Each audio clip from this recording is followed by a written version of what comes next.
أما بعد فأعوذ بالله من الشيطان الرجيم بسم الله الرحمن বর্তমান الرحيم বিশ্বে মুসলমানদের আত্মমর্যাদাহীনতা কেন বাড়ছে? ولا تكونوا প্রফেসর كالذين মুক্তার نسوا আহমেদ। الله فأنساهم أنفسهم أولئك هم الفاسقون لا يستوي أصحاب النار وأصحاب الجنة أصحاب الجنة هم الفائزون لو أنزلنا هذا القرآن على جبل لرأيته خاشعا متصدعا من خشية الله وتلك الأمثال نضربها للناس لعلهم يتفكرون وقال سبحانه وتعالى ولا تهنوا ولا تحزنوا وأنتم الأعلون إن كنتم مؤمنين আল্লাহ সুবহানাহু ওয়া তাআলা শুকর আদায় করছি, তিনি আমাদেরকে জুমার সালাতের জন্য আজকে মসজিদে এই দুর্যোগপূর্ণ আবহাওয়ার মধ্যেও সমবেত হওয়ার তৌফিক দান করেছেন, আলহামদুলিল্লাহ।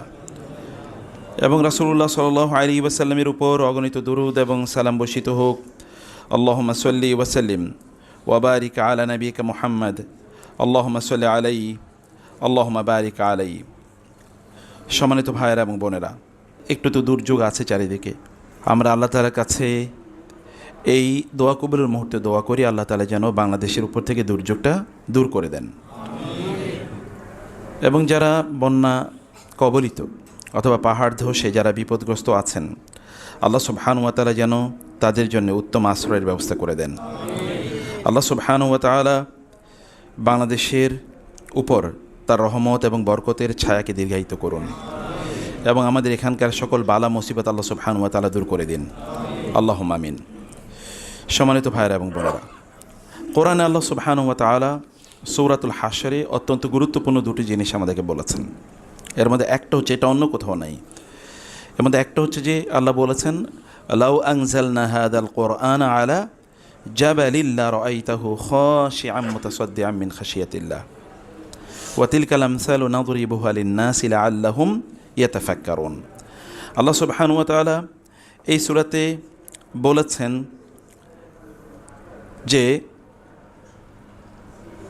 আমি যদি লাউ আনজালনা হাদাল কোরআন, যদি নাজিল করতাম এই কোরআনকে আলা জাবালিন, কোনো পাহাড়ের উপর, লারাআইতাহু, আপনি দেখতেন তা খাশিআন মুতাসাদ্দিআন মিন খাশিয়াতিল্লাহ, তাকে দেখতেন খুবই বিনয়ী কোরআনের কারণে, এবং তা চূর্ণ বিচূর্ণ হয়ে যাচ্ছে, ফেটে চূর্ণ বিচূর্ণ হয়ে যাচ্ছে আল্লাহর ভয়ে। কোরআন যদি তার উপর নাজিল করতাম। ওয়াতিলকাল আমসালু নাদরিবুহা লিন-নাস, আমি উদাহরণগুলো মানুষের জন্য পেশ করছি, লাআল্লাহুম ইয়াতাফাক্কারুন, সো দ্যাট পিপল থিঙ্ক, তারা যেন চিন্তা করে। এই ফ্যানটা একটু ছেড়ে দেন। তারা যেন একটু চিন্তা করে। আল্লাহ সুবহানাহু ওয়া তাআলা বলছেন মানুষ যেন চিন্তা করে, সেই উদ্দেশ্যে আমি এই উদাহরণ তোমাদেরকে পেশ করছি। পাহাড়ের উপর কোরআন নাজিলের ইস্যু না, যদি নাজিল করতাম, কিন্তু সেই কোরআন আমাদের কাছে আছে কি না? আছে, কিন্তু আমাদের অন্তর কি কেঁপে ওঠে? কই? আমি কত লোকেরা দেখেছি কোরআন পড়ে, কত হাফেজে কোরআন আছে, কত আলেম আছে, কত সাধারণ মানুষ আছে কোরআন পড়ে, কিন্তু কোরআনের কোনো প্রভাব তার মধ্যে নেই। অথচ আল্লাহ বলছেন পাহাড়ের উপর নাজিল হলে পাহাড়টা চূর্ণ বিচূর্ণ হয়ে যেত। মনে রাখবেন, কোরআনের তেলাওয়াত শুনে কান্না করা আর কোরআনের তেলাওয়াত মানে সুর শুনে কান্না করা আর কোরআন বুঝে কান্না করার মধ্যে কী আছে? আকাশ এবং জমিন পার্থক্য আছে। সুর শুনে কান্না করে যারা, এরা আগে গান শুনে কান্না করত। বুঝেন এই কথা? সুর শুনে কান্না করে যারা, এরা কি আগে গান শুনে কান্না করত। এখন গান শুনে না, এখন কোরআনের সুর শুনে। কোরআনের সুরের মর্যাদা আছে কিনা? আছে। রাসূল ইসলাম বলেছেন তোমরা জাইয়িনুল কোরআন বিআসওয়াতিকুম, তোমাদের সর্বোত্তম সুরে তোমরা কোরআন তেলাওয়াত করো। তিনি বলেছেন যে ব্যক্তি কোরআনে সুর দিয়ে তেলাওয়াত করে না, সে আমার উম্মার অন্তর্ভুক্ত না। তিনি বলেছেন আল্লাহ আমাকে, কোনো নবীকে যত না আদেশ দিয়েছেন তার চেয়ে বেশি আদেশ দিয়েছেন কোরআন যেন সুর করে তেলাওয়াত করতে। কিন্তু আপনি সুরে প্রভাবিত হচ্ছেন কেন? আপনার কি এরপরের স্টেজে যাওয়ার কোনো প্রয়োজন নেই? কোরআন কি আল্লাহ কেবল সুরের জন্য নাজিল করেছেন? কোরআনের অর্থ নাই? আছে কি না? কোরআন কি বড় মেসেজ নাকি বড় সুর? কোনটা? মেসেজ। আল্লাহ তো মেসেজ পাঠিয়েছেন আমাদের কাছে। ফলে আমরা ওই দিকে অনেক বেশি ধাবিত হয়ে যাচ্ছি, সুর নিয়ে অনেক বেশি চর্চা। এবং এই যে কেরাআতে যেই বিশাল করে মানে জীবন প্রায় শেষ করে ফেলবে এরকম চিৎকার করে যে তেলাওয়াত করে, এটা সাহাবায়ে কেরাম সালাফদের যুগে কেউ কখনো করেন নাই। বুঝতে পেরেছেন? আল্লাহ সুবহানাহু ওয়া তাআলা তার রাসূলকে বলেছেন যে তিনি যেন বলেন ওয়ামা আনা মিনাল মুতাকাল্লিফিন, আমি এই জন্য আপনি কোরআনকে আপনার জন্য নাজিল করি যে আপনি তাকাল্লুফ করবেন, মানে খুব কষ্ট হবে কোরআন তেলাওয়াত করতে। না, ইট ইজ ভেরি ইজি সেভাবে কোরআনকে তেলাওয়াত করার ইস্যু। যাই হোক, আমি ওই আলোচনায় না গিয়ে যেটি বলতে চাই আপনাদেরকে, প্রিয় ভাইরা বোনেরা, কোরআনের মেসেজ আমাদের বোঝা অনেক বেশি জরুরি। মেসেজ শুনে কান্না করার কথা। এই কারণে হুযায়ফা রাদিয়াল্লাহু তাআলা আনহু তিনি বলছেন, আমি রাসূলুল্লাহ সাল্লাল্লাহু আলাইহি ওয়াসাল্লামের সাথে একবার রাতের নামাজ পড়ছিলাম। তিনি রাতের নামাজে সূরা বাকারা পড়া শুরু করেন। আমি ভাবলাম 100 আয়াতে গিয়ে তিনি থামেন নাই। পড়তে থাকলেন। আমি ভাবলাম 200 আয়াতে গিয়ে থামেন নাই। আমি ভাবলাম সূরা বাকারা শেষ করে থামেন নাই। তারপরে তিনি, এটা সহিহ বুখারী হাদিস, এরপরে তিনি সূরা নিসা শুরু করলেন। পরে সূরাটা কি ছিল? আল ইমরান, কিন্তু তিনি পড়েছেন কি? সূরা নিসা। সূরা নিসা তিনি পড়া শুরু করলেন। সূরা নিসা পড়ার পর আমি ভাবলাম যে একটু পরে থামবেন, কিন্তু থামেন নাই, পুরো নিসা শেষ। এরপর তিনি ফিরে এসেছিলাম আবার কোথায়? সূরা আল ইমরানে। সূরা আল ইমরান পড়ার পর তারপরে তিনি থেমেছেন।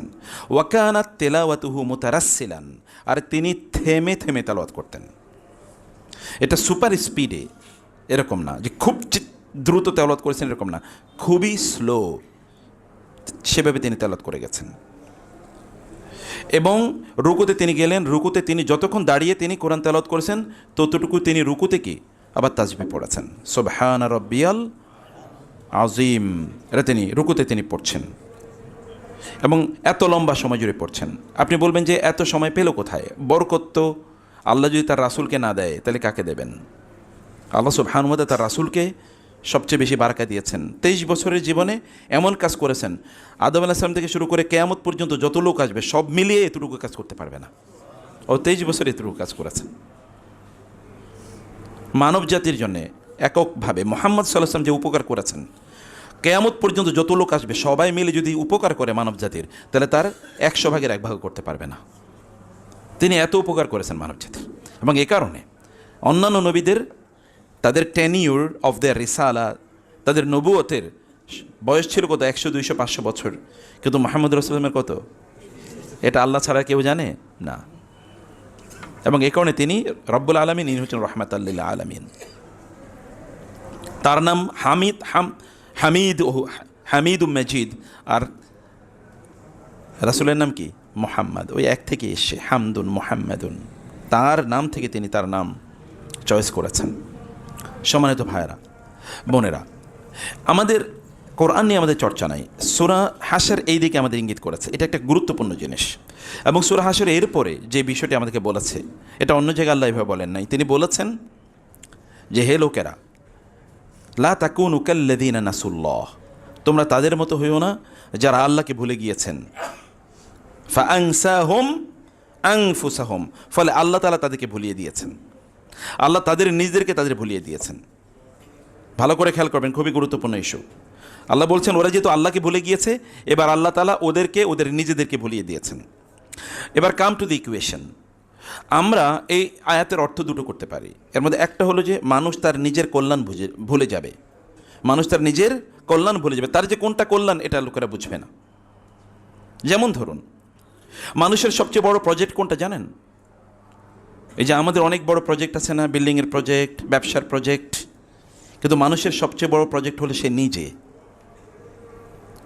কোরআনে আল্লাহ তাআলা বলেছেন, ইয়া আইয়ুহাল্লাযীনা আমানু কু আনফুসাকুম ওয়া আহলিকুম নারা, হে লোকেরা তোমাদের নিজেদেরকে বাঁচাও এবং তোমাদের পরিবার পরিজনকে জাহান্নাম থেকে বাঁচাও। এর চেয়ে বড় প্রজেক্ট কি?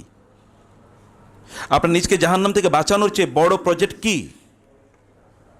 কিন্তু সেই প্রজেক্টের প্রতি আমাদের কোনো গুরুত্ব আছে কিনা? ওয়ামা যালামুনা ওয়ালাকিন কানু আনফুসাহুম ইয়াজলিমুন, আল্লাহ বলেছেন ওরা তো তাদের রবের উপর, আমার উপর তারা জুলুম করেনি, বরং ওরা ওদের নিজের উপর জুলুম করেছে। ওহুম ইয়াস্তারিখুনা ফিহা, জাহান্নামে গিয়ে লোকেরা চিৎকার করবে, রব্বানা আখরিজনা মিনহা না'মাল সালিহান গায়রাল্লাযী কুননা না'মাল, হে আল্লাহ আপনি আমাদেরকে এই জাহান্নাম থেকে বাঁচান, রক্ষা করুন, আমাদেরকে দুনিয়ায় নিয়ে যান। আমরা দুনিয়াতে গিয়ে এখানে আগে যে কাজগুলো করছি এগুলো আর করবো না। গায়রাল্লাযী কুননা না'মাল, আমরা যে আগে করতাম তার চেয়ে ভিন্ন কাজ করব। আল্লাহ বলবেন, আওয়ালাম নুআম্মিরকুম মা ইয়াতাযাক্কারু ফীহি মান তাযাক্কার ওয়া জাআকুমুন নাযীর ফাযূকু ফামা লিয-যালিমিনা মিন নাসীর। আমি কি তোমাদেরকে ততটুকু বয়স দিইনি? যতটুকু বয়স অন্যদিকে দিয়েছি, ততটুকু সময় দিইনি, যতটুকু সময় অন্যদিকে দিয়েছি? তারা তো জান্নাত অর্জন করেছে, তাহলে তোমরা কেন করতে পারলে না? তোমরা কেন করতে পারলে না? তোমাদের প্রতিবন্ধকতা কি ছিল? কে তোমাদেরকে বাধা দিয়ে রেখেছে? তোমাদেরকে বাধা দিয়ে কে রেখেছে? কেন তোমরা তাইলে এটা অর্জন করতে পারলে না? অন্যরা দেখো, আল্লাহ সুবহানাহু ওয়া তাআলা বলেছেন, ইন্নাল মুত্তাকিনা ফি জান্নাতি ওয়া নাঈম। মুত্তাকিরা জান্নাতে থাকবে। ইন্নাল মুত্তাকিনা ফি জান্নাতি ওয়া নাহার।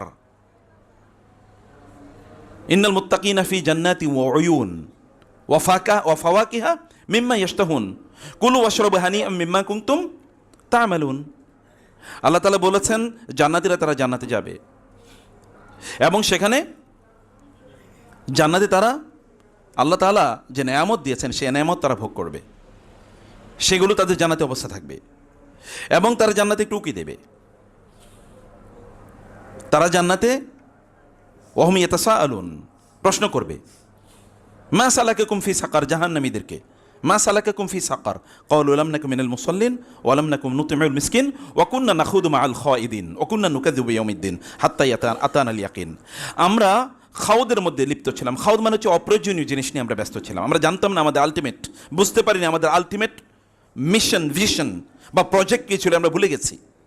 এই ভুলে যাওয়ার কারণে আমরা অন্য জিনিস নিয়ে ব্যস্ত ছিলাম। আল্লাহ অন্য জায়গায় বলেছেন, ফাদারহুম ইয়াখুদু ওয়া ইয়ালআবু হাত্তা ইউলাকু ইয়াওমাহুমুল্লাযী ফীহি ইউআদুন। তাদেরকে যেই দিনের প্রতিশ্রুতি প্রতিজ্ঞা দেওয়া হয়েছে ওই দিন আসার আগ পর্যন্ত ওরা এখন খেলা তামাশা আনন্দ ফুর্তি ইত্যাদি নিয়ে তারা ব্যস্ত থাকবে, তারা অন্য প্রজেক্ট নিয়ে ব্যস্ত থাকবে। কিন্তু তাদের যে নিজেদের প্রজেক্ট জাহান্নাম থেকে নিজেদেরকে বাঁচানো এবং জাহান্নাম থেকে বাঁচানো, জান্নাতে তাদেরকে নিয়ে যাওয়া, সেই জায়গা থেকে তারা ভুলে গিয়েছে। ফি মাকআদি সিদকিন ইনদা মালিকিম মুকতাদির। ফি মাকআদি সিদকিন, তারা সত্যের অত্যন্ত মর্যাদাপূর্ণ জায়গা থাকবে। ইনদা মালিকিম মুকতাদির, রাজাধিরাজ মহান আল্লাহ সুবহানাহু ওয়া তাআলা তার সামনে তারা এরকম আসনে বসে থাকবে। জান্নাতীরা আল্লাহ সুবহানাহু ওয়া তাআলার সামনে বসে থাকবে, আল্লাহকে তারা দেখবেন। এই মর্যাদা আল্লাহ তাআলা তাদেরকে দেবেন। ইলা রব্বিহিম, মানে তাদের ইলা রব্বিহিম নাযিরা, উজুহু ইয়াওমাইযিন নাযিরা ইলা রব্বিহা নাযিরা, যে একদল চেহারা সেদিন এত উজ্জ্বল থাকবে আল্লাহর দিকে তাকানোর কারণে তাদের চেহারাগুলো সূর্যের চেয়ে কোটি কোটি গুণ বেশি আলোকিত হয়ে পড়বে, শুধু আল্লাহকে দেখার কারণে। এরকম মর্যাদা একদল লোককে আল্লাহ সুবহানাহু ওয়া তাআলা দেবেন। ওয়া আকবালা বা'দুহুম আলা বা'দিন ইয়াতাসাআলুন, ওয়া আকবালা বা'দুহুম আলা বা'দিন ইয়াতাসাআলুন, তারা একদল জান্নাতীরা একজন আরেকজনের সাথে কথা বলবে এবং তারা বলবে, ইন্না কুন্না ক্বাবলু ফি আহলিনা মুশফিকিন, আমরা আমাদের দুনিয়ার জীবন আমরা খুব ভয়ে থাকতাম, কোথায় যেন আল্লাহ অসন্তুষ্ট হয়ে যায়। ফামান্নাল্লাহু আলাইনা ওয়া ওয়াকানা আযাবাস সামুম, আল্লাহ তাআলা আমাদের উপর অনুগ্রহ করেছেন এবং জাহান্নাম থেকে আমাদেরকে বাঁচিয়েছেন। ইন্না কুন্না মিন ক্বাবলু নাদউহু, আমরা এর আগে তাকে ডাকতাম ইন্নাহু আল বাররুর রহিম, কারণ আমরা জানি তিনি যা বলেছেন তা তিনি পূর্ণ করবেনই, তার প্রতিজ্ঞা তিনি পূর্ণ করবেনই। আপনার লাইফ প্রজেক্ট কি? লাইফ প্রজেক্ট কি? সে প্রজেক্টটা নিয়ে একবার চিন্তা করে দেখেন। সে প্রজেক্টের ব্যাপারে আপনার কোনো আইডিয়া আছে কিনা? আপনি যে সম্পদ, যে ব্যাংক ব্যালেন্সের কথা আপনি চিন্তা করছেন, সে ব্যাংকের টাকা এটা কি আপনার নাকি? মরেই দেখেন না এরপরে কতটুকু টাকার মালিক আপনি, দেখেন না কতটুকু এর মালিক আপনি। সম্মানিত ভাইরা, আমি যে কথা বলছি যে এখানে আল্লাহ সুবহানাহু ওয়া তাআলা বলেছেন, হে লোকেরা, তোমরা তাদের মতো হইও না যারা তাদের রবকে ভুলে গিয়েছে, ফলে আল্লাহ তাআলা তাদেরকে ভুলিয়ে দিয়েছেন, যে তাদের নিজের কল্যাণ তারা ভুলে গেছে। এটা একটা জিনিস, একটা interpretation. And most of the people এরকম যে তারা তাদের নিজের কল্যাণ বুঝে না, যে কোথায় তাদের নিজের কল্যাণ। ফাযারহুম হাত্তা ইউলাকু ইয়াওমাহুমুল্লাযী ফীহি ইউসআকুন, আল্লাহ বলছেন ওদেরকে ছেড়ে দাও, যেই দিন তারা বেহুশ হয়ে যাবে সেই দিন ওরা বুঝতে পারবে। ওরা এখন বিভিন্ন ধরনের গল্প গুজবে ইত্যাদিতে ব্যস্ত আছে। এখন যেমন ধরনের যে খেলাধুলা, এর মধ্যে দেখেছি যে কিছু কিছু বাবাদের অবস্থা দেখেছি আপনাদের মতোই। মেয়ে, ছোট্ট মেয়ের বয়স আমি মনে হয় 6-7 বছর, মেয়ে সকল খেলোয়াড়দের নাম মুখস্থ করে এবং গানের সুরে নেচে নেচে বলতেছে, আর বাবা বলে আমি আমার মেয়েকে নিয়ে খুবই গর্বিত। একজন মানুষের অধঃপতন, একজন মুসলমানের অধঃপতন কোন লেভেলের হলে তার মেয়েকে অন্যদের গান, আমি নিশ্চিত করে বলতে পারি এই মেয়েটাকে যদি বলা হয় তাহলে নবীর অথবা সাহাবীদের 10 জন ঠিক মতো নাম বলতে পারবে না, অথচ সে ওইখানে 15 জন গায়া গানে গানে অন্যদের নাম বলে যাচ্ছে এবং সে খুবই খুশি, বাবা খুবই গর্বিত আনন্দিত, সে ইন্টারভিউ দিয়ে বেড়াচ্ছে। আল্লাহ সুবহানাহু ওয়া তাআলা, এই কারণে আমি আমার আলোচনায় দ্বিতীয় অংশে ফিরে আসবো, যেখানে আল্লাহ বলেছেন ওয়ালা তাহিনু ওয়ালা তাহজানু ওয়া আনতুমুল আ'লাউনা ইন কুনতুম মুমিনিন। চারিদিকে মার খাবেন না, আমরা মার খাবো না তো কারা মার খাবে? কেন থাকবে না? আমরা ভিআইপি হওয়ার কথা ছিল, কিন্তু আমরা আজকে ভিআইপি না, আমরা এখন আরেকজনের দিকে তাকিয়ে থাকি, অথচ অবস্থাটা হওয়ার কথা ছিল ভিন্ন। আল্লাহ সুবহানাহু ওয়া তাআলা বলেছেন তোমরা আমাকে ভুলে গেলে আমি তোমাদের নিজেকে ভুলিয়ে দেবো। কিয়ামতের দিনের কথা একবার চিন্তা করে দেখেন তো, সূরা হজের শুরুতে আল্লাহ তাআলা কি বলেছেন? হে লোকেরা, ইয়া আইয়ুহান নাসু তাকু রাব্বাকুম ইন্না জালজালাতা সাআতি শাইউন আযীম। হে লোকেরা, তোমরা আল্লাহকে ভয় করো, কিয়ামতের প্রকম্পন, ভূমিকম্প এটা খুবই ভয়াবহ। ইয়াউমা তারাউনাহা তাযহালু কুল্লু মুরদিআতিন আম্মা আরদাআত ওয়া তাদউ কুল্লু যাতি হামলিন হামলাহা ওয়া তারান নাসা সুকারা ওয়া মা হুম বিসুকারা ওয়ালাকিন্না আযাবাল্লাহি শাদীদ।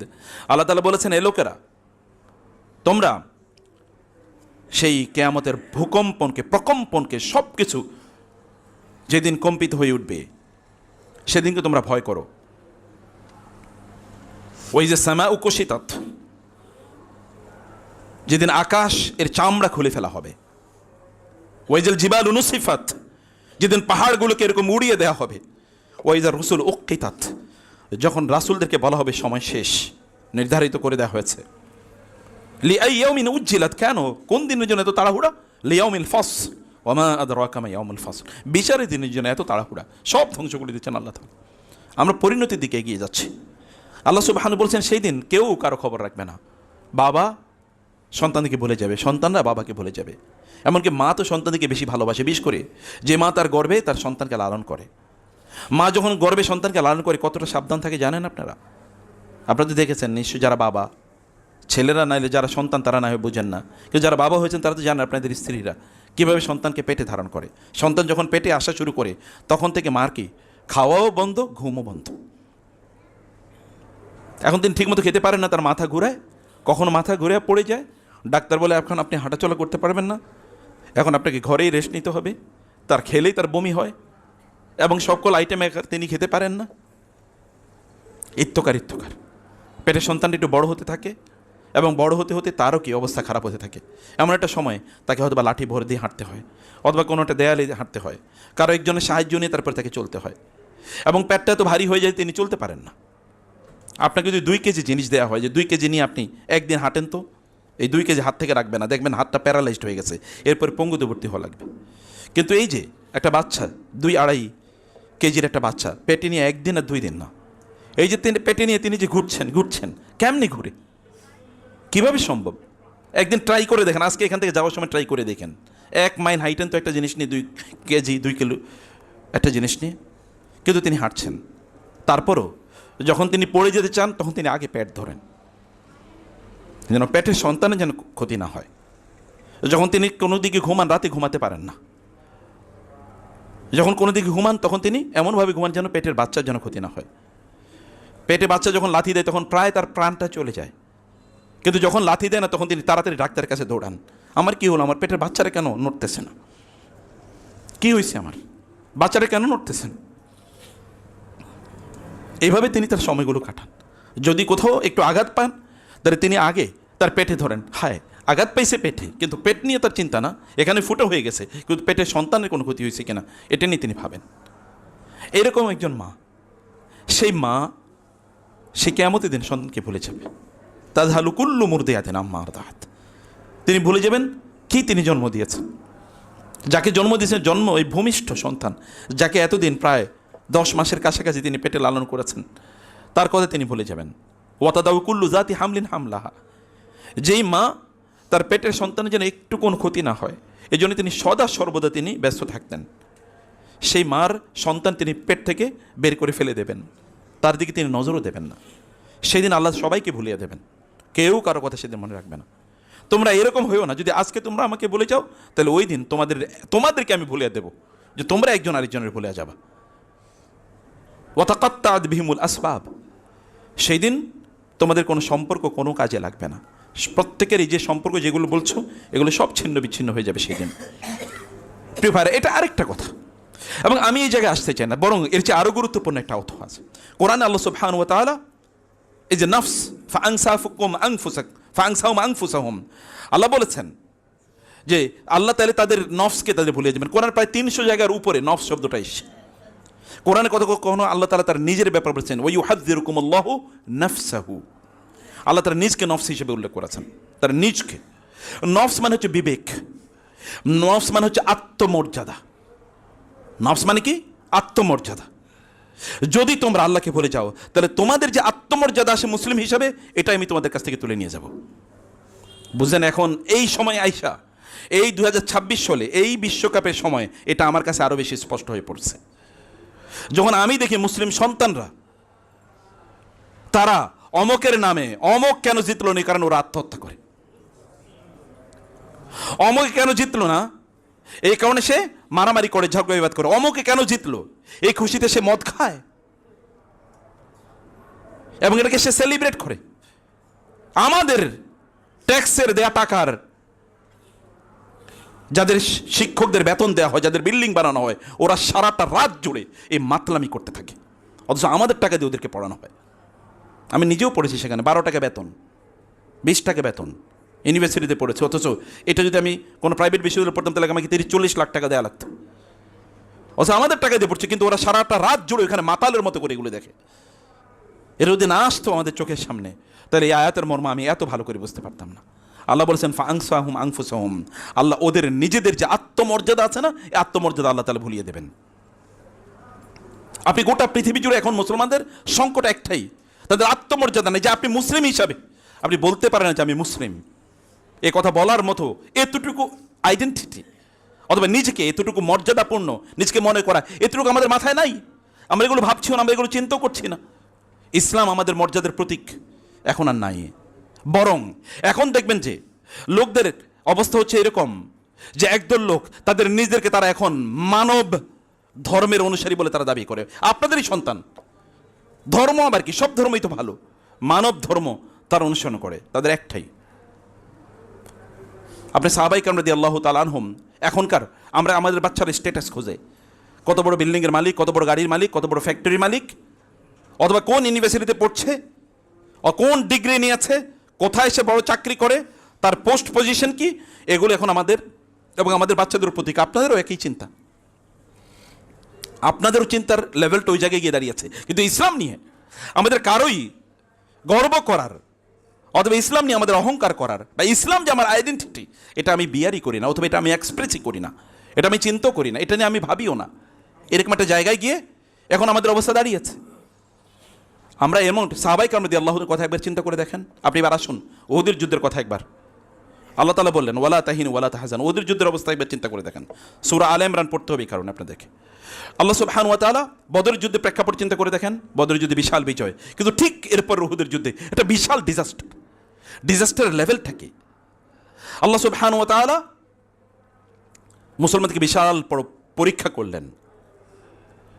পরীক্ষা এমন, আল্লাহ রাসূল সাল্লাল্লাহু আলাইহি ওয়াসাল্লাম তিনি আহত হয়েছেন। 3টা জায়গায় তিনি আহত হয়েছেন।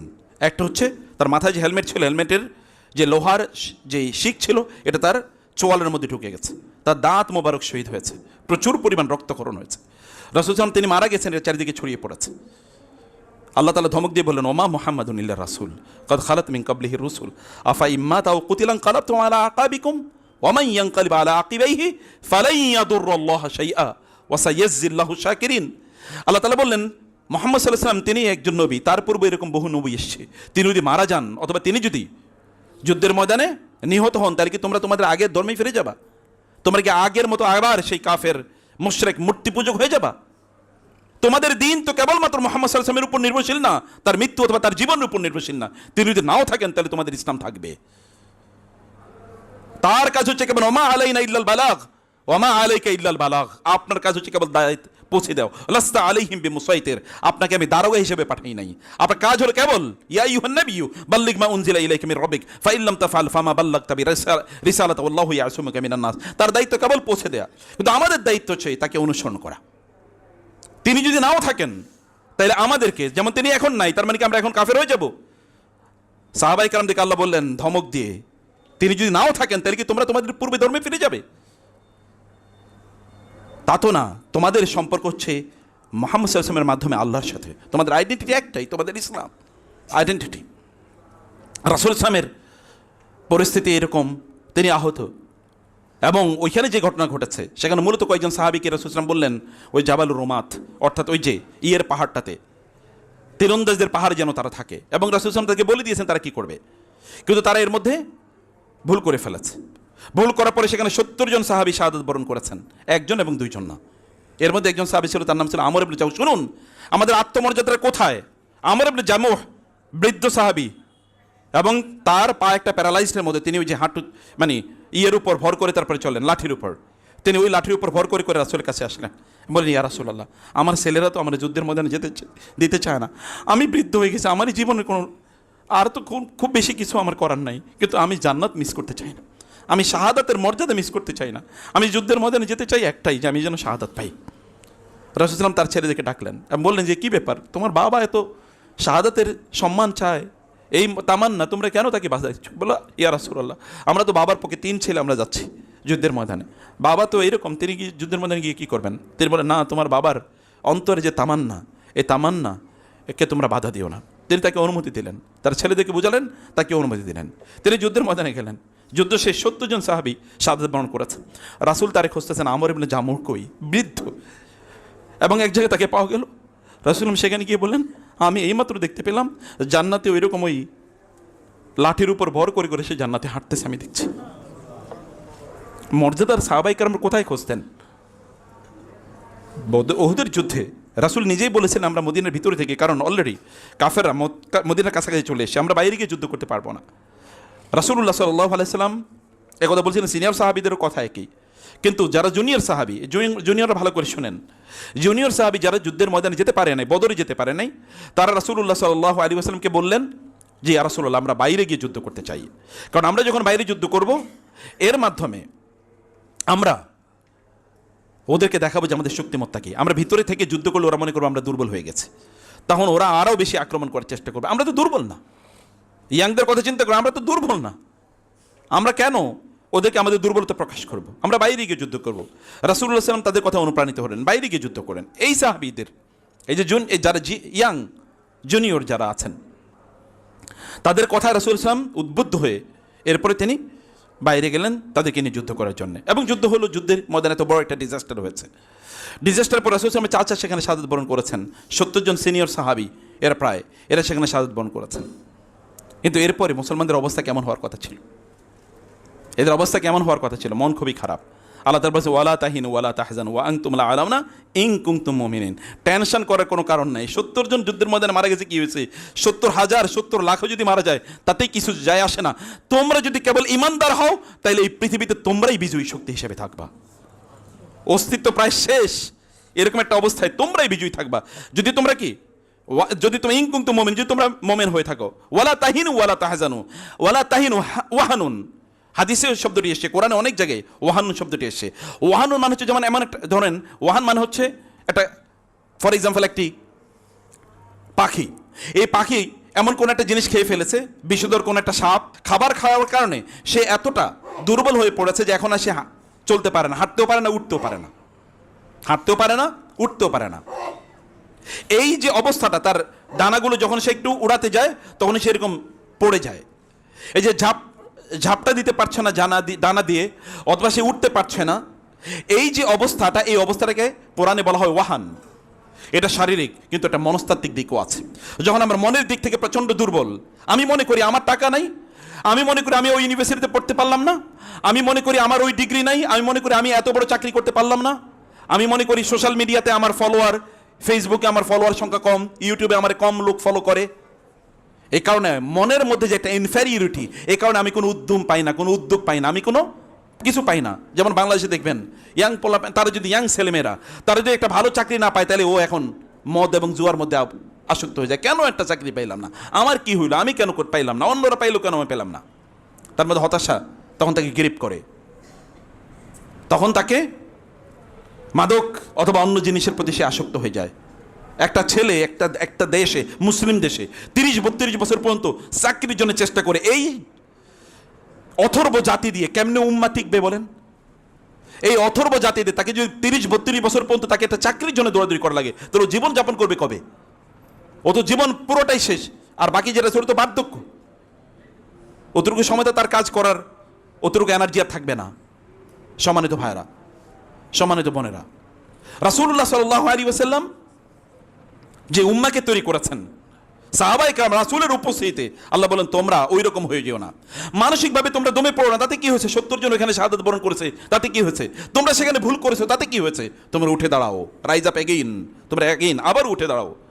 ওয়াং তোমরা আলাউন, তোমরাই বিজয়ী হবা, তোমরা যদি ঈমান রাখো। আমাদের আজকে গোটা পৃথিবী জুড়ে একই অবস্থা, মুসলমানদের মধ্যে এখন ইনফেরিয়রিটি। আমার টাকা নাই, আমাদের শক্তি নাই, কি ওই যে কি বললেন এটাকে, মানে মিলিটারি পাওয়ার নাই, অস্ত্র নাই, আমাদের বিশাল বড় কোনো কি নাই, আমাদের বড় কোনো শক্তিশালী কোনো মানে রাষ্ট্র নাই, অথবা পৃথিবীর সবচেয়ে বড় বড় ব্যবসাগুলো আমরা নিয়ন্ত্রণ করছি না। এগুলো সবে আমাদের দরকার, কিন্তু এর আগে সর্বপ্রথম যেটা দরকার ছিল সেটা কি? ঈমান। সেই জায়গাটাই আগে মিসিং, বাকি দিয়ে হবে কি? অন্যদেরও আছে, তোমারও থাকবে, তাহলে হোয়াট ইজ দ্য ডিফারেন্স? এর মধ্যে পার্থক্য কি? আল্লাহ সুবহানাহু ওয়া তাআলা মুমিনদেরকে ওইখানে যে আল্লাহ সুবহানাহু ওয়া তাআলা ঈমানদারদেরকে এত বড় একটা বিপদের মুখে ঠেলে দিলেন, আল্লাহ সুবহানাহু ওয়া তাআলা একটা অবজেক্টিভ আছে, তার একটা লক্ষ্য আছে। সাহাবায়ে কেরাম রাদিয়াল্লাহু তাআলা আনহুম তাদের অবস্থা কি ছিল? আচ্ছা, মক্কায় যারা ইসলাম গ্রহণ করেছে তারা কারা? খুবাইব, খাব্বাব, বেলাল, আম্মার, এরা কারা? সমাজের সবচেয়ে নিগৃহীত লোকেরা তাদেরকে, অথবা সমাজের সবচেয়ে অধঃপতিত, যদি ওই অর্থনৈতিক দিক থেকে বলি, মানে তাদের কিছুই নাই অন্যের দিক থেকে। এবং অন্যরা তাদেরকে লক্ষ্য করবে তো আনুমিনু কামা আমানা সুফাহা, এই নির্বুদ্ধের মতো করে আমরা ঈমান আনবো। যেমন আপনি আপনার আত্মীয় স্বজনদের মধ্যে কেউ যদি টাকা পয়সা ইনকাম না করতে পারে, ভালো চাকরি না করতে পারে, তাইলে আপনি তার বলবো তো নির্বোধ, স্টুপিড, অপদার্থ। ও যদি মদও খায়, জুয়ো খেলে, অথবা নারীদের নিয়ে হারাম কাজও করে, কিন্তু যদি টাকা ইনকাম করে ভালো চাকরি করে, তাহলে ও না খুবই ভালো, খুব ভালো। আর যদি আরেকটা ছেলে, তার যদি খুবই ভালো, তার মধ্যে চরিত্র আছে, আখলাক আছে, পয়সা অথবা কম ইনকাম করে, তারপর আপনি দেখবেন তার কোনো মর্যাদা নাই। এখন আমাদের সোশ্যাল মিডিয়াতে যার ফলোয়ার যত বেশি, সে তত বেশি সেলিব্রিটি। তার মধ্যে এলেম আছে কিনা, আমল আছে কিনা, এটা আমরা দেখি না, তাকাইও না, দেখবেন না তার ওয়াজে সবচেয়ে বেশি ডাকে। এবং তার জন্য লোকেরা ওইখানে ইয়াংরা তার জন্য লাইন দিয়ে থাকে, তার সাথে একটা ফটো সেশন করবে, একটা ছবি তুলবে, ফেসবুকে দেবে। ওই কারণেই যায় মানে ওইখানে লেকচার ওয়াজ শোনার জন্য যায় না। সমস্যা আমাদের কোথায়? আমাদের সমস্যা হচ্ছে যে ইনফেরিয়রিটি, আমাদের ওই যে ওয়াহান। এই ওয়াহানের কারণে আমি জেগে উঠছি না, এই ওয়াহানের কারণে আমি লাভ দিয়ে ঘুম থেকে উঠতে পারি না, অথবা আমার দায়িত্বটা কি, আমার আইডেন্টিটি কি, আমার পরিচয় কি, এই পরিচয় আমরা একেবারেই বুঝি না। এগুলো আমরা একেবারেই হারিয়ে ফেলেছি বুঝে। সাহাবায়ে কেরাম রাদিয়াল্লাহু তাআলা আনহুমকে আল্লাহ সুবহানাহু ওয়া তাআলা এই মর্যাদা প্রদান করেছেন। আসমানবাসীরা তাদেরকে ভিআইপি হিসেবে ট্রিট করতো, অথচ তার সোশ্যাল মিডিয়া নাই, লোকেরা তাদেরকে ছেড়ে না। এমনকি এখনকার এই সময়ের যদি কোনো মোটিভেশনাল স্পিকারকে যদি তার কাছে নিয়ে যান, তাহলে বলবো এই লোকের কি মোটিভেট করবো, এ তো এমনি মরা, এর মোটিভেশন করার কি আছে?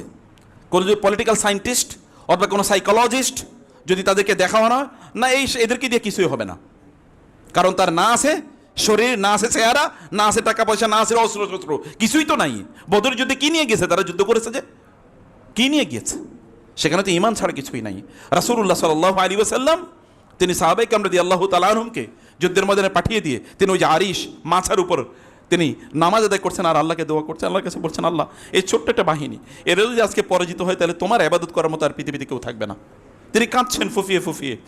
এর মধ্যে আল্লাহ তাআলা জানিয়ে দিলেন, ইস্তাস্তাগীসুনা রাব্বাকুম ফাস্তাজাবা লাকুম আন্নী মুমিদ্দুকুম বিআলফিন মিনাল মালাইকাতি মুনজিলিন মুরদিফিন মুসাউউমিন। তিনটি শব্দ এসছে যে আমি তোমাদেরকে 1000, 3000, 5000 এখানে স্টারওয়ালা এরকম ফেরেশতা দিয়ে আমি তোমাদেরকে যুদ্ধের ময়দানে সাহায্য করব। সাহায্য আইছে কোত্থেকে? আসমান থেকে। ওয়াফিস সামাই রিজকুকুম ওয়ামা তুআদুন, আসমান থেকে রিজিক আসে, আসমান থেকে সাহায্য আসে। রিজিক আসে কোত্থেকে? আসমান থেকে। রিজিক আসে আসমান থেকে, সাহায্য আসে আসমান থেকে। কিন্তু আপনি আসমানওয়ালার, রিজিকওয়ালার, তার কাছে আপনি আপনার রিজিকের কথা বলছেন কিনা, বা তাকে নিয়ে আপনি গর্ব মর্যাদা ফিল করেন কিনা, সেটা আমাদের কাছে আছে কিনা, নাকি আমি কেবলমাত্র সোশ্যাল মিডিয়ার পেছনে ঘুরি, অথবা টেলিভিশনের পেছনে ঘুরি, অথবা কেবল টাকার পেছনে ঘুরি, অথবা কেবল শক্তির পেছনে ঘুরি, অথবা কেবলমাত্র কি বডির পেছনে ঘুরি? কোনটার পেছনে ঘুরি? সাহাবায়ে কেরাম তাদের যুদ্ধের যাওয়ার মতো তাদের শক্তি ছিল কয়জন? তারা কি কথা বলেন নাই যে আমার খাবার মানে একবেলা খেতাম, আবু বকর রাদিয়াল্লাহু তাআলা আনহু, উমর রাদিয়াল্লাহু তাআলা আনহু কথা নিলে বাদই দিলাম। আপনি চিন্তা করে দেখেন, আবু হুরায়রা রাদিয়াল্লাহু তাআলা আনহু কয়েকদিন না খেয়ে থেকে এরপরে ঘর থেকে বের হয়েছেন, রাসূল দেখে বলেছেন তুমি তো কয়েকদিন খাও নাই। এরকম একটা পরিস্থিতি। এই সাহাবায়ে কেরাম রাদিয়াল্লাহু তাআলা আনহুম কিন্তু আসমান থেকে তাদের জন্য মাদদ, সাহায্য আসতো। ফেরেশতা তাদেরকে ওয়ুরসিলু আলাইকুম হাফাজা, আল্লাহ তাআলা বলছেন আমি তাদের জন্য স্পেশাল হেফাজতকারী অর্থাৎ সংরক্ষককারী ফেরেশতাদের জন্য আমি নাজিল করে দেই। আপনাদের আমাদের নিজেদেরকে ওই লেভেলে নিয়ে যাও। ওয়ালা তাহিনু, তোমার এরকম তোমার ইনফেরিয়রিটি, তোমার তো দিন আছে, যার সাথে রব আছে তার আর কি প্রয়োজন বলে তো? আসমান এবং জমিন এর বিস্তৃতি কত বড় বলেন? এই আসমান কত বড়, এই জমিন কত বড়? এই সব সম্পদের মালিক কে? আল্লাহ সুবহানাহু ওয়া তাআলা। তিনি যদি আপনার রব হন, তার সাথে যদি আপনার সম্পর্ক থাকে তাহলে আপনার ভয়টা কোথায়? তার সাথে যদি আপনার সম্পর্ক থাকে তাহলে আপনার ভয়টা কোথায়? তাহলে আপনি টেনশন করেন কি নিয়ে? বরং আপনার তো উচিত ছিল রাজাদিরাজের সাথে, মালিকাল মুলক, যিনি সবকিছুর মালিক, তার সাথে সম্পর্কটা বাড়ানো, তার সাথে রিলেশনটাকে বাড়ানো, তাকে নিয়ে আপনার মর্যাদা। আমি আমার রবের অনুসারী, আমি আমার রবের বান্দা। আনা আব্দুক, আল্লাহ আমি তোমার বান্দা। ইবনু আব্দিক, তোমার বান্দার বান্দা, তোমার বান্দার ছেলে। ইবনু আমাতিক, তোমার মাদির ছেলে আমি। নাসিয়াতি ফিয়াদিক, আমার এই যে মাথার যে চুলের অগ্রভাগ, এর যে চুল, এগুলো তোমার হাতে, অর্থাৎ আমার সকল সিদ্ধান্ত তোমার হাতে। তুমি যেভাবে ইচ্ছা আমাকে সেভাবে চালাও আল্লাহ। আমি তোমার কাছে আমার নিজকে উফাউযু আমরি ইলাল্লাহ, আমি তোমার কাছে আমার নিজকে সুপর্দ করে দিলাম, তুমি আমাকে চালাও। ওয়ালা তাকিলনি ইলা নাফসি তারফাত আইন, আমার কাছে আমার ছাড়িয়ে দিও না, কারণ আমার মর্যাদা কি, আমার কল্যাণ কোথায়, এটা তুমি আমার চেয়ে বেশি জানো। অতএব তুমি আমাকে বিয়াদিকাল খায়ের। একজন মোমেনের তো এরকম একটা অবস্থা হওয়ার কথা ছিল। মোমেন ইনফেরিট, আল্লাহ বলছেন এত বড় একটা বিশাল বিপদ হয়েছে, এত বড় বিশাল বিপদ আমাদের জীবনে তো হয় না। আমাদের জীবনে আপনার বড় কেউ আত্মীয় স্বজন কেউ মারা গিয়েছে, ধৈর্য ধারণ করুন না। আপনার বড় একটা ব্যবসা লস হয়েছে, ধৈর্য ধারণ করুন না। হাউতাশ করে কি আছে? আপনার এক্সপেকটেশন, আপনার প্রত্যাশা অনুসারে কোনো কিছু পান না, আল্লাহকে বলুন না। আপনার রব কি নাই? আপনার রব কি মা নাই? তিনি কি মারা গেছেন? তিনি কি মারা যান? না। ওয়াল হাইয়্যু লা ইয়ামুতু, তিনি তো জীবন চিরঞ্জীব, তিনি কখনো মারা যান না। তার কোনো দুর্বলতা নেই। লা তাখুযু সিনাতুন ওয়ালা নাওম, তাকে আমাদেরকে বলতে অসুবিধা কোথায়? তাকে আমাদেরকে বলতে হবে। আল্লাহ সুবহানাহু ওয়া তাআলা আমাদেরকে বিপদ দেন, কিন্তু বিপদের মাধ্যমে ওয়াল ইউমাহিসা মা ফি কুলুবিকুম, আল্লাহ আমাদেরকে তামহিস করতে চান। What is the meaning of তামহিস? তামহিস মানে যদি আপনারা জানেন, স্বর্ণ কিভাবে বাছাই করে জানেন? স্বর্ণ তো খনি থেকে সোনা বের করা হয়, কাঁচা সোনা বের করার পরে এর মধ্যে এই যে বিন্দু বিন্দু জায়গার মধ্যে কি থাকে, কারণ এটা তো তরল জিনিস, এটা বিন্দু বিন্দু জায়গার মধ্যে কি থাকে? খাদ থাকে। যে খাদ আপনারা বলছেন, এই বিভিন্ন মাটি অথবা অন্যান্য ময়লা খাদ পড়ে থাকে। তাহলে এটাকে বাছাই করে সোনা বানায় কেমনে? এটাকে ভয়াবহ গরমের মধ্যে এটাকে উত্তপ্ত করা হয়। উত্তপ্ত করার পরে এর মধ্যে যা খাদ আছে এগুলো সব পড়ে ছাই হয়ে যায়, এগুলো সব উপরের দিকে উঠে যায়। আর খাদ একেবারে নিখাদ সোনা, যেটা 24 ক্যারেটে, যেটা এটা নিচে পড়ে থাকে, তখন ওটা সোনা হিসেবে পাওয়া যায়। সোনা যদি, স্বর্ণ আপনি যদি এইরকম ভয়াবহ উত্তপ্ত আগুনে যদি এটাকে হিট না দেন, তাহলে আপনি সোনাই পাবেন না। তাহলে আল্লাহ সুবহানাহু ওয়া তাআলা আপনাকে স্বর্ণে রূপান্তরিত করতে চান। আফাহাসিবতুম আন তাদখুলুল জান্নাহ আফাহাসিবতুম আন্নামা খালাকনাকুম আবাসা আফাহাসিবাল্লাযীনা কাফারু আফাহাসিবাল্লাযীনা আমানু আই ইউতরাকু আফাহাসিবাল্লাযীনা কাফারু, আল্লাহ সুবহানাহু বারবার বলছেন আফাহাসিবান নাসু আন ইউতরাকু আন ইয়াকুলু আমান্না ওয়া হুম লা ইফতানুন, লোকেরা কি মনে করছে তাদেরকে আমি পরীক্ষা করব না? এই যে এরকম পরীক্ষা, ফিতনা শব্দের ফাতানা মানে হচ্ছে সোনাকে এরকম উত্তপ্ত আগুনে গলিয়ে তারপরে সেখান থেকে নিখাদ সোনাটা বের করা, স্বর্ণটা বের করা। অলংকার কিভাবে বানায় আপনারা দেখেছেন? কোন একজন অলংকার যারা বানায় ওদের দোকানে গিয়ে দেখেন, আপনি যখন তার কাছে স্বর্ণ নিয়ে যাবেন তখন এটাকে আগুনের মধ্যে উত্তপ্ত করে তারপর ওটা দিয়ে অলংকার বানায়। তো আপনি অলংকার হতে চান না? অলংকার আল্লাহ তাআলা যখন বানাবেন, আল্লাহ নবীর যদি এত বড় বিপদ হতে পারে, তাহলে আমাদের বিপদ হলে আমরা হতাশ হই কিভাবে? ওয়ালা তাহিনু ওয়ালা তাহজানু, এবং তোমরা দুশ্চিন্তাগ্রস্ত হইও না। হাজানুন, হাজানুন মানে হচ্ছে যখন আপনার বিপদ, এত বিপদ আপনার এসছে যে আপনি এখন অবশ হয়ে গেছেন, একেবারে পাথরের মতো। বলে না, অধিক শোকে অল্প শোকে কাতর, অধিক শোকে পাথর। এটা হচ্ছে হাজান। অধিক শোকে লোকেরা পাথরের মতো হয়ে গেছে। আল্লাহ বলছেন না, তুমি পাথরের মতো হইও না, আমি তোমার রব, তোমার কাছে আছি না? আমি জানি না যে তোমার কোনটা কল্যাণকর?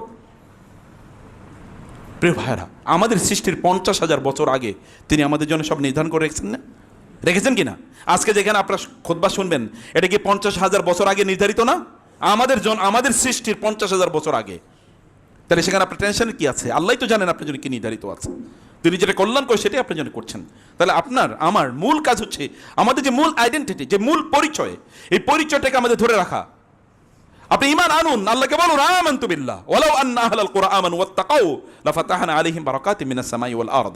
ওরা যদি, জনপদের লোকেরা, এই মানুষগুলো যদি কেবল আমার প্রতি ঈমান আনতো, তাইলে আমি আসমান এবং জমিনের বরকতগুলো তাদের জন্য উন্মুক্ত করে দিতাম। কি লাগতো তাদেরকে, আমি তাদেরকে তাই প্রদান করতাম।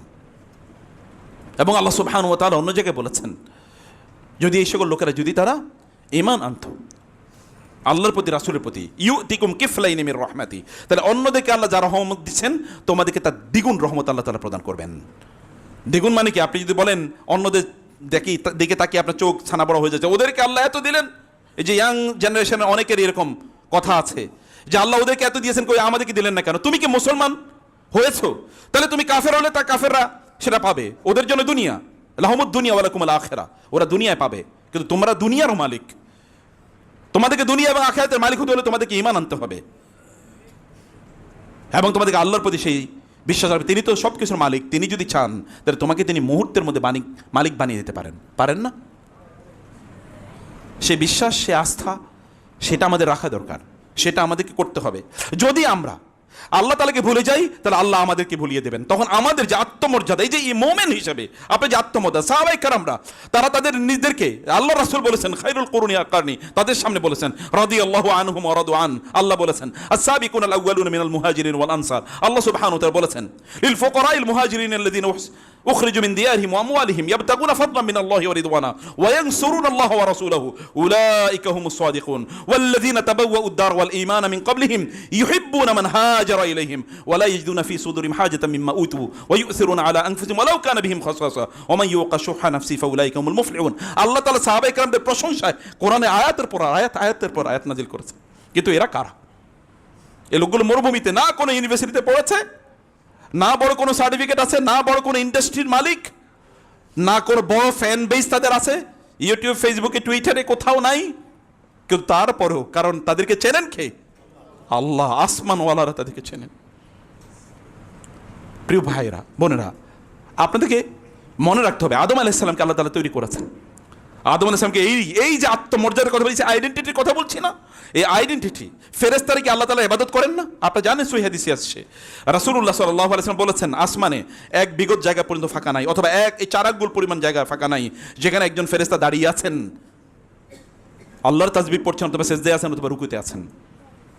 এমন কোন জায়গা ফাঁকা নাই যেখানে একজন ফেরেশতা, কত বিস্তৃত আকাশ, তার কত বিলিয়ন ট্রিলিয়ন ট্রিলিয়ন ট্রিলিয়ন ফেরেশতা আল্লাহর ইবাদত করছে, কত ট্রিলিয়ন ট্রিলিয়ন ফেরেশতা আল্লাহর ইবাদত করছে। সেই ফেরেশতাদেরকে আল্লাহ সুবহানাহু ওয়া তাআলা নির্দেশ দেন না আদমের জন্য সিজদা দিতে? দিয়েছেন কিনা? তো এই আদমের জাতি না আপনারা? এই আদমের জাতি তাহলে অন্যদের কাছে কিভাবে আত্মসমর্পণ করে? তাহলে এই আদমের রক্ত যার শরীরে আছে তারা কিভাবে ইনফেরিয়রিটি হয়, তাদের আদর্শ কিভাবে তারা ভুলে যায়, তারা কিভাবে দুর্বল হয়? তাই তো দুর্বল হওয়ার কথা ছিল না। মূল প্রবলেম হলো আদমের সেই চরিত্র আপনাদের মাঝে নাই আলাইহিস সালাম। আদমের সেই চরিত্র আমাদের মাঝে নাই। আদমের চরিত্র কি? আদম আলাইহিস সালাম আল্লাহ সুবহানাহু ওয়া তাআলাকে চেনেছেন, তিনি আল্লাহর জন্য আল্লাহর কাছে তার আত্মসমর্পণ ছিল। আল্লাহ সুবহান, তিনি ভুল করেছেন একটু, সাথে তিনি আল্লাহর কাছে ফিরে গিয়েছেন, কারণ তার রবের ব্যাপারে তার এতটুকু সামান্য পরিমাণও কি বিশ্বাসের কমতি ছিল না, তার আত্মমর্যাদা ছিল। আল্লাহ তাআলা তাকে তার নিজ হাতে বানিয়েছেন। খালাকতুকা বিয়াদাই, আমার নিজ হাতে আমি তোমাকে বানাইছি। আল্লাহ বলেছেন ওয়া নাফাকতু ফীকা মির রূহি, তোমার মাঝে আমার রূহ আমি ফুঁকে দিয়েছি। আল্লাহ সুবহানাহু ওয়া তাআলার স্পেশাল সৃষ্টি, সেই সৃষ্টিরই বংশধর। আপনাদের বাপ দাদার যদি রাজা অথবা এলাকার জমিদার থাকে, আপনি তখন বলেন আমি আমার রক্তে জমিদারের, আমার শরীরে জমিদারের রক্ত বইছে। তাহলে এই জমিদার কে? এর চেয়ে বড় জমিদার কে? আদম আলাইহিস সালামের চেয়ে বড় জমিদার কে? আদম আলাইহিস সালামের চেয়ে বড় মর্যাদাপূর্ণ কে? সে আদমের রক্ত যাদের মধ্যে আছে তারা অন্যদের কাছে আত্মসমর্পণ করে কিভাবে?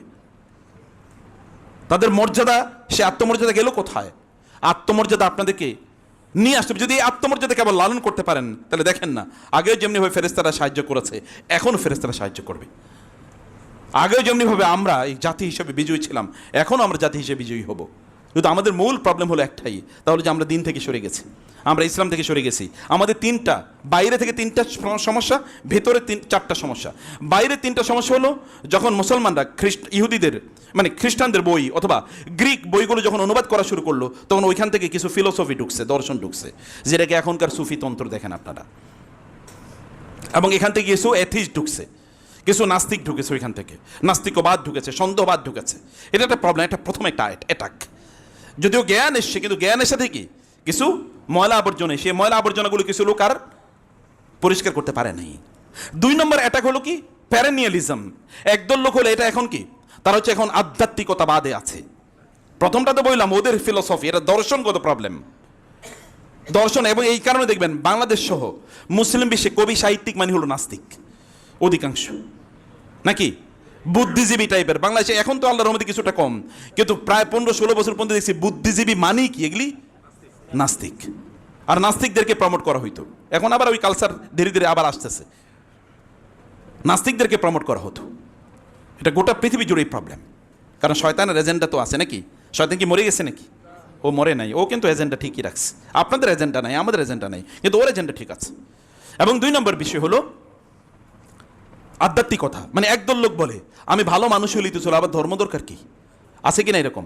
গিয়ে দেখেন, আপনি বিশ্ববিদ্যালয়গুলোতে গিয়ে দেখেন, আপনাদের পয়সা দিয়ে যারা পড়ে গিয়ে দেখেন ওদের পরিস্থিতি কি। যদি আপনি জানতেন, আল্লাহর কসম করে বলছি, আপনি তাদেরকে ট্যাক্স দেওয়া বন্ধ করে দিতেন, পয়সা দেওয়া বন্ধ করে দিতেন, ওদের জন্য পয়সা দেওয়া বন্ধ করে দিতেন, যদি জানতেন কি হয় ওখানে। ওরা আল্লাহকে নিয়ে সন্দেহ করে, ওরা আল্লাহকে নিয়ে ডিবেট করে, আবার স্রষ্টার সৃষ্টিকর্তার দরকার কি, প্রয়োজন কি? আমি ভালো মানুষ, এতটুকুই যথেষ্ট না? আধ্যাত্মিকতা, বুঝেছেন না? এবং একদল তো ওই যে দেখেন না, পহেলা বৈশাখ, আলহামদুলিল্লাহ আমরা এটাকে কিছুটা থামাইতে পারছি আল্লাহর রহমতে, এটা নিয়ে আলেমরা ব্যাপক পরিমাণ কথা বলছে। আদারওয়াইজ মুসলমানের বাচ্চা ও কিভাবে একটা ইঁদুরের, একটা বিড়ালের, একটা কুকুরের অথবা কি একটা পশুর ওই মুখোশ পড়ে ও হাঁটে? এটা কিভাবে সম্ভব বলেন? আমাদের চোখের সামনে আমাদের সন্তানরা, আমাদের ট্যাক্সের পয়সা দিয়ে যারা পড়ে, ওরা এটা নিয়ে ঘুরে, এবং ওদেরকে আবার আমাদের পয়সা দিয়ে ওদেরকে টেলিভিশনে দেখানো হয়।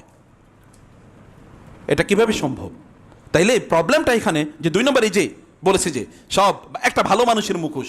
দেখবেন এক সময় বাংলাদেশের লিডিং পত্রিকাগুলো দেখাইতো সাদা মানুষ, সাদা মনের মানুষ, বুঝতে পারছেন কিনা? সাদা মনের মানুষ হিসেবে যেগুলো প্রমোট করা হইতো এগুলো প্রত্যেকটাই ছিল নাস্তিক, মোরতাদ। কিন্তু ওদেরকে দেখা যায় সাদা মনের মানুষ, মানুষ ওই দিকে যুক্ত। লোকটা এমনি নাস্তিক হলে কি ভালো মানুষ? আচ্ছা, নাস্তিক যাও কেমনে ভালো মানুষ হইলো? কত বড় শয়তানি এজেন্ডা, কত বড় শয়তানি এজেন্ডা!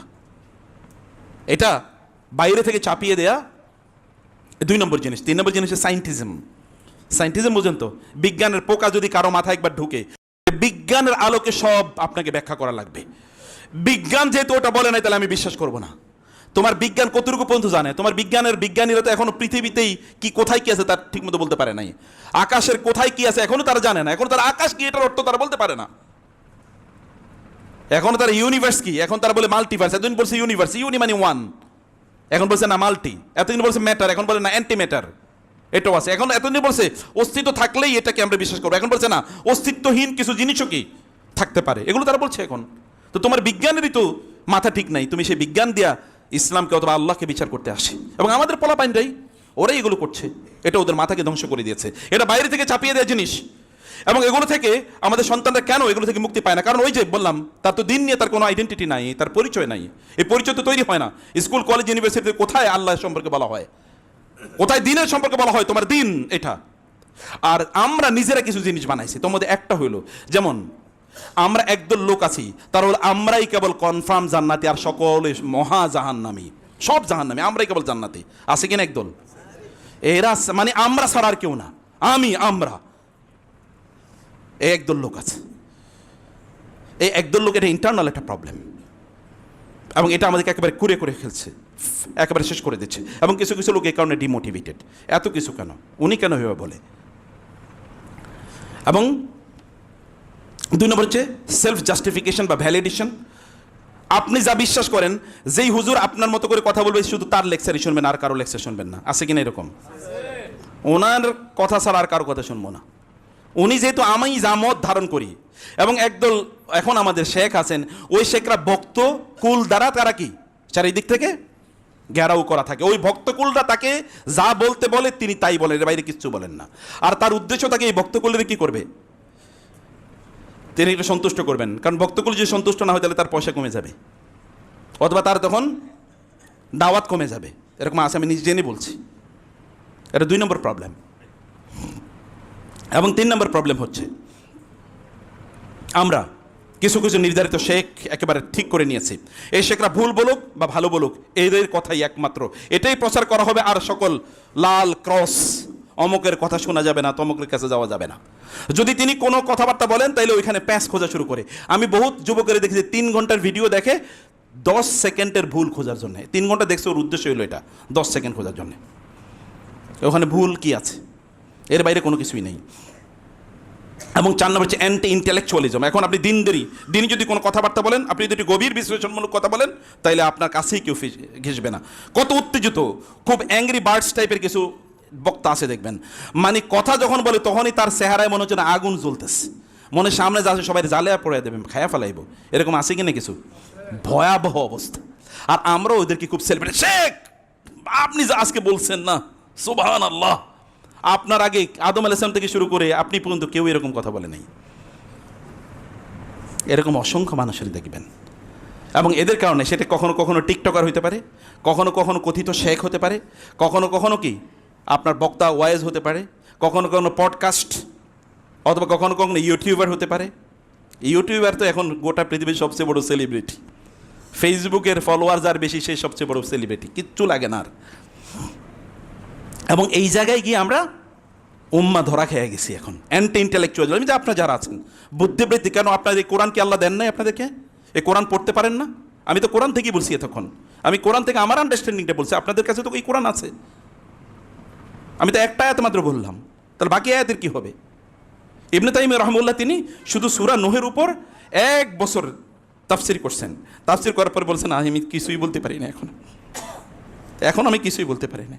এবং তার মৃত্যুর সময় কারাগারে তিনি ছিলেন 80 দিনের মতো, কারাগারে মারা গেছে।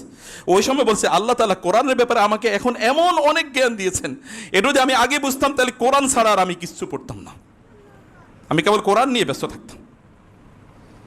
এবং সুফিয়ান সাউরি বলেছেন এখন আমি যা বুঝছি যদি তা আমি আগে বুঝতাম লাক্তাসারতু আলা কিতাবিল্লাহ, তাহলে আমি কেবল আল্লাহর কিতাব নিয়ে বের থাকতাম। আল্লাহর কিতাব নিয়ে বড়ে থাকা মানে কি হাদিস বিরোধিতা না, কারণ কোরআনের ব্যাখ্যা আসে কোত্থেকে? হাদিস থেকে। হাদিস বিরোধিতা না, কিন্তু কোরআনটাকে পড়তে হবে তো, বুঝতে হবে তো। আপনি এখানে নাই, আপনি আসেন কই? আল্লাহ তো পাঠাইছে 2টা জিকির, একটা জিকির কি আল্লাহ জিকরুল্লাহ, আর জিকরুল কোরআন, ইন্না নাহনু নাযালনা যিকরা ওয়া ইন্না লাহু। এই জিকির থেকে আপনি যায়া এরপরে আপনি কি ওই যে যারা আল্লাহকে ভুলে গিয়েছে, আল্লাহ বলেছেন লা তাকুনু কাল্লাযিনা নাসুল্লাহ ফাআনসাহুম আনফুসাহুম। আল্লাহকে স্মরণ করা 2টা জিনিস আমরা, একটা আল্লাহ সুবহানাহু ওয়া তাআলা সরাসরি তার যে সিফাত আছে তার মাধ্যমে, আরেকটা হচ্ছে তার কিতাবের মাধ্যমে, তার কিতাবের মাধ্যমে। ফাযাক্কির বিল কোরআনি মান ইয়াখাফু ওয়াঈদ, ফাযাক্কির বিল কোরআন, আল্লাহ বলেছেন তার রাসূলকে আপনি কোরআনের মাধ্যমে করুন। কোরআনের কাছে আসেন, কোরআন পড়েন, কোরআন দেখেন কোরআন কি বলেছে, এবং আমাদের রোগ কোথায় আছে সেই রোগ কীভাবে কোরআন ডায়াগনোসিস করেছে দেখেন। আল্লাহ সুবহানাহু ওয়া তাআলা আমাদেরকে আত্মমর্যাদাপূর্ণ জাতি হওয়ার তৌফিক দান করুন। আত্মমর্যাদা যদি থাকে তাহলে অবশ্যই আল্লাহ সাহায্য আসবেই। আর আত্মমর্যাদা হলো আমরা আল্লাহর বান্দা, আমাদের আইডেন্টিটি একটাই, সালমান আল ফারিসির মতো আবিল ইসলাম লা আবান লি সিওয়া লা আবা লি সিওয়াহু ইজান ইফতাখারু বিকাইসিন ওয়া তামিমি। লোকের এসে আমাকে বলে সালমান আল ফারিসি প্রায় 200 বছরের বেশি হায়াত পাইছে, সেই কোথাকার, সেই ইরাকের সেই জায়গা থেকে তিনি তারপরে ঘুরতে ঘুরতে ঘুরতে ঘুরতে সে রাসূলকে তিনি পেয়েছেন। লোকেরা তাকে বলে আপনার পরিচয় কি? বলে আমার পরিচয় দিয়ে তুমি করবা কি? আমার পরিচয় একটা, আমি মুসলমান।